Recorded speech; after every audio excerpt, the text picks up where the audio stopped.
ఇంక్లాబ్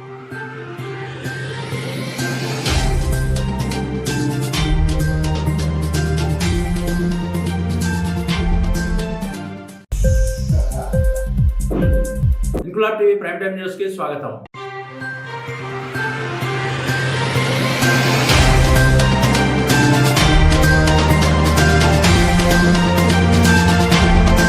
కాకినాడ జిల్లా ప్రతిపాడు నియోజకవర్గంలో వైసీపీకి భారీ షాక్ తగిలింది. ఏలేశ్వరం నగర పంచాయతీ చైర్మన్ అలమండ సత్యవతి, ఆమె భర్త వైసీపీ జిల్లా కార్యనిర్వాహక కార్యదర్శి, కౌన్సిలర్, తుని నియోజకవర్గ ఎన్నికల పరిశీలకులు అలమండ చలమయ్యతో పాటు పలువురు వైఎస్ఆర్ కాంగ్రెస్ పార్టీకి రాజీనామా చేశారు. ఈ సందర్భంగా ఏర్పాటు చేసిన మీడియా సమావేశంలో వారు మాట్లాడుతూ గత 30 సంవత్సరాలుగా ఏలేశ్వరం పరిధిలో రాజకీయ నేపథ్యం ఉన్న తమని స్థానిక వైసీపీ ఇన్ఛార్జ్, ఎమ్మెల్యే అభ్యర్థి, వారి బంధువులు, స్థానికేతరులు తమని అణచివేసే కార్యక్రమం చేపడుతున్నారని ఆవేదన చెందారు. వారి దృష్టి ఎన్నికలపై ఏలేశ్వరం నగర పంచాయతీపైనే పెత్తనం చెలాయిస్తున్నారంటూ ఆరోపించారు. వైసీపీ అధిష్టానం ప్రతిపాడు ఇన్ఛార్జిను మార్చిన వెంటనే తామే వెళ్లి మద్దతు తెలిపి పార్టీ అభివృద్ధి కోసం కృషి చేశామని అన్నారు. వైసీపీ స్థాపించిన నాటి నుండి పార్టీ కోసం పనిచేశామని, అటువంటి తమని స్థానికేతరులు ఏలేశ్వరం నగర పంచాయతీతో పాటు పలు నియోజకవర్గంలో కూడా ఇష్టారాజ్యంగా వ్యవహరిస్తున్నారని ఆరోపించారు. రానున్న రోజుల్లో మరికొందరు కౌన్సిల్ సభ్యులు పార్టీకి రాజీనామా చేసే ఆలోచనలో ఉన్నారని, త్వరలో భవిష్యత్ కార్యాచరణ ప్రకటిస్తామని మీడియాకు వివరించారు.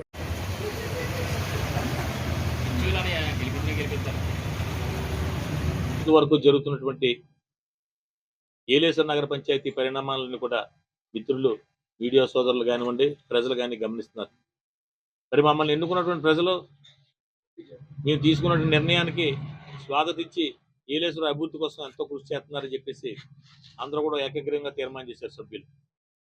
మరి అటువంటి కార్యక్రమాల్లో కూడా మేము చేసిన తీర్మానానికి కానీ వ్యక్తిగా మాకు కానీ విలువలు లేకుండా ఎవరికైతే ఇన్ఛార్జ్ ఇచ్చామో వాళ్ళ బంధువులు ఈ ఏలేశ్వరం నగర పంచాయతీ మీద ఆధిపత్యం కోసం పోరాటం చేయడం జరుగుతుంది.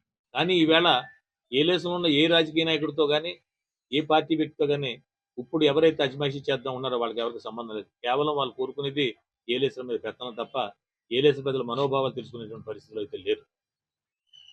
కష్టపడి పనిచేద్దాం అనే ఉద్దేశంతో మేమంతా ఉండి పార్టీని విజయాన్ని గెలుపు తీసుకొద్దాం అని అనుకున్నా సరే, వాళ్ళు పార్టీ గెలుపు కన్నా మా మీద ఆధిపత్యం కోసమే వాళ్ళు ఎక్కువగా కష్టపడుతున్నారు తెలిసింది. కాబట్టి ఇటువంటి ఇబ్బందులు ఉన్నటువంటి పరిస్థితిలో మనోభావాలు చంపుకొని, ఆత్మాభిమానాలు చంపుకొని పార్టీలో పనిచేయటం కన్నా పార్టీకి రాజీనామా చేయాలని చెప్పేసి మేమందరం కూడా ఒక నిర్ణయం తీసుకోవడం జరిగింది.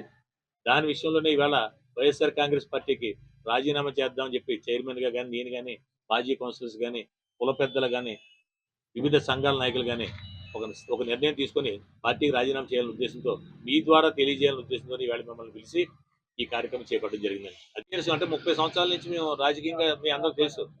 అయినా మా మనస్తత్వం నిన్నగాక మొన్న వచ్చినటువంటి కార్యకర్తను కూడా కలుపుకొని మా గ్రామంలో అందరూ కలిసికట్టుగా వెళ్ళాలనుకుంటే తప్ప ఒకళ్ళ మీద ఒకళ్ళు పెత్తనం చేయలేటువంటి భావన ఎప్పుడు లేదు. కానీ ఎవరో బయట నుంచి వచ్చి పెత్తనం చేస్తామని సరే మా ఊరు చాలా మంది ఇబ్బంది పడుతున్నారు. అది బయటకు వచ్చి చెప్పలేనటువంటి పరిస్థితి ఏలేశ్వరంలో ఈవేళ 100% అది ఉంది. అది బయటకు వచ్చి చెప్పుకోలేక ఆగారు తప్ప మీకు చెప్పింది వాస్తవం. ఇంక్లాబ్ టీవీ వీడియోలు మీకు నచ్చినట్లయితే లైక్ చేయండి, షేర్ చేయండి, కామెంట్ చేయడం మర్చిపోకండి. సబ్స్క్రైబ్ చేయని వాళ్ళు వెంటనే సబ్స్క్రైబ్ చేసుకోండి. మా వీడియోలు మీరు వెంటనే చూడాలనుకుంటే కింద ఉన్న గంట సింబల్ని గట్టిగా కొట్టండి.